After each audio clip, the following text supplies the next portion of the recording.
Welcome into the I-80 Boys College Football Show. Chris, we've got Auburn taking on Baylor, some Friday night, Texas versus the SEC football here. Chris, talk to me a little bit. Tell me about Auburn coming into this matchup, your favorite team, your favorite fan base. Well, you know what? You know why they're my favorite fan base, Christian, is because they continually can't make a bowl game, man. 5-7 last year with Auburn. Hugh Freeze, 11-14 right now, all time at Auburn. Times have been tough. I say this all the time about Auburn, man. They're like Florida, they're like Nebraska, right? That fan base expects to be competing for conference titles, playoff spots, national championships. So the expectation, I think Auburn fans would agree with me. The expectation is that each and every year, right? And it hasn't been that, just like Florida, just like Nebraska. So with that being said, though, let's talk about the offense here for the Tigers. Everybody's been talking about him, Jackson Arnold, right? He comes from Oklahoma, really struggled last year at OU, got benched. Some of that wasn't all his fault, right? The O-line play was atrocious last year. He had no wide receivers. I think that whole core was pretty much banged up from week one. The other thing with Auburn as well offensively, Christian, is the wide receiver group, right? They got Cam Coleman. We've talked about him before. I think he's very underrated. He's going to be probably one of the better receivers in the country this year. This guy's got a lot of size. There isn't a guy on Baylor's defense that can match up with him man to man. I can tell you that right now. They did pick up Eric Singleton, your boy from Georgia Tech. He came over this year, so he's got some weapons here this year, right? If he can stay upright, I think if Auburn can run the football, the offense should take a big step forward, in my opinion, this season. They only averaged 19 points a game last year against the SEC, Christian, which was down there. It wasn't good. Defensively, let's talk about that for a minute. Under DJ Durkin, they were 31st in the country last year in total defense. That's not bad, especially playing against these SEC schools. But they only returned 5 starters, so 3 out of 4 of those are in the secondary. I don't have a ton of questions with Auburn. If this game came down to talent, there's no doubt about it in my mind. I think you would agree, Christian. Auburn has a lot more talent than Baylor. Unfortunately, though, talent doesn't just win you football games. It definitely does help.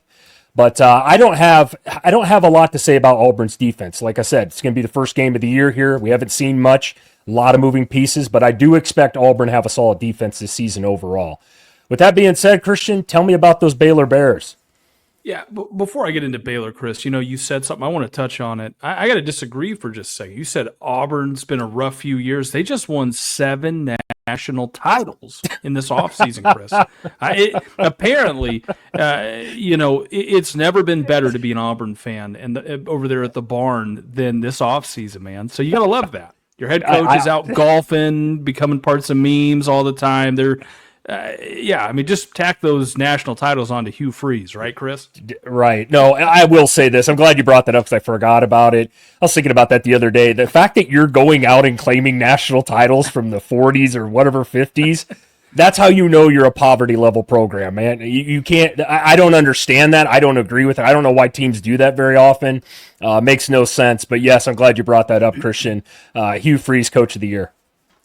Yeah, like we talk about it, Georgia did a couple of them, like in the 40s and whatever have you. And I think Bama did it after Bear Bryant died, so they wanted to hype the fan base up. So we get that, but UCF did it. So, the year they beat Auburn and in that bowl game, right? Because Auburn beat Georgia and Alabama that same year. So, I guess Auburn and UCF, there's too many connections there, right? Gus Malzahn going from Auburn to UCF. I don't know. Just a lot there. So Auburn, UCF, same caliber program. Good to know.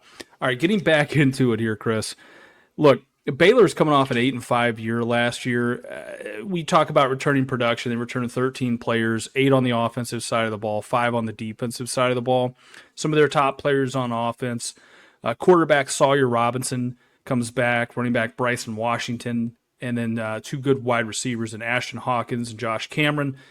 Look, Baylor ranked 20th in total offense last year, and I think they should be a good matchup against a tough Auburn defense. You touched on it. They ranked 31st in the country in total defense there, Auburn does. But here's the thing. Baylor needs to take advantage of this Auburn defense that ranked 52nd in passing yards allowed. To me, that's where you're going to see a major discrepancy here.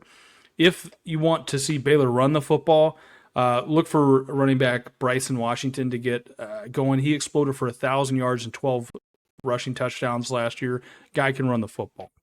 Looking on the other side here a little bit, on the defensive side of the ball, Chris, for Baylor, you've got guys like Keaton Thomas, Travion Barnes, Jackie Marshall, Devin Bobby coming back for him. The weakness of this Baylor defense was the passing defense. They ranked 94th, okay? But they do return some big pieces, I think, in that secondary that should help them out a little bit. We touched on it, Chris. Auburn's going to want to come into this game, probably run the football, get Jackson Arnold kind of going early. They're not going to probably ask him to throw the ball a million times in this game, I don't think. But that actually sets up pretty well, I think, for Baylor. Some of the storylines that I'm looking at here, Chris, some potential things I've heard. Auburn's looking at rotating 3 quarterbacks in this game. Now, I don't know if that's tongue-in-cheek or what that is from Hugh Freeze, but if Jackson Arnold comes in this game, they get down early maybe, they're not moving the ball, we do know we'll probably see, Deuce Knight come in here, talented freshman quarterback, and maybe get some snaps.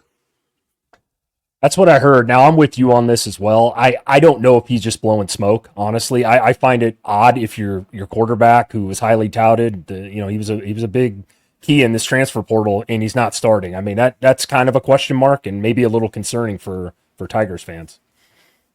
Yeah, I want to touch on something else that I did actually have to make sure that I was not mishearing this, because I've heard it from a couple different news sources here, Chris.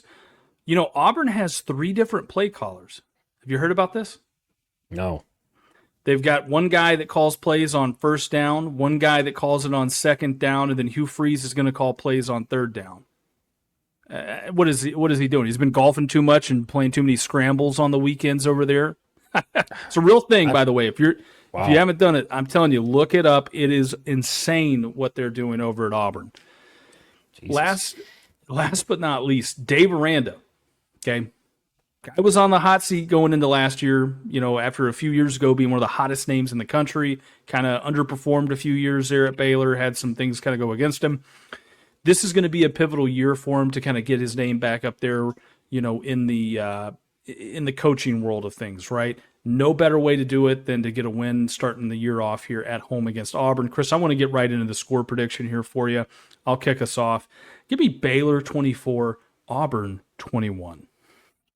Okay, we're close here, but flip-flopped essentially. And before I say anything else, I do think this game is going to be really close. You mentioned Dave Aranda. I think both these coaches are in very similar situations, right? They're both on the hot seat. They got a lot to prove this year. This will be a big game for both these teams to start the year off. Everybody wants to start the year off on the right foot, correct? So I thought about this a lot. I'm going to lean. I'm going Auburn here, 24-21 over the Bears, but it would not shock me if that score is flipped as far as teams go.